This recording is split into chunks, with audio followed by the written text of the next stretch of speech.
Magandang umaga po sa inyong lahat at ngayong araw po ay tuturuan ko po kayo kung paano mag-pruning ng ating mga tanim na kalabasa.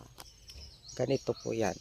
Kailangan ay mayroon na po siyang 7 hanggang 10 piraso ng dahon. Gaya po niyan 1, 2, 3, 4, 5, 6, 7, 8, 9, 10 or halos 1 metro na po yung haba ng kanyang tangkay na gumagapang yung ating kalabasa. Kailangan ay i-pinch natin po yung dulo, ganyan, para magkaroon po siya ng mga lateral shoots dito sa kanyang kilid.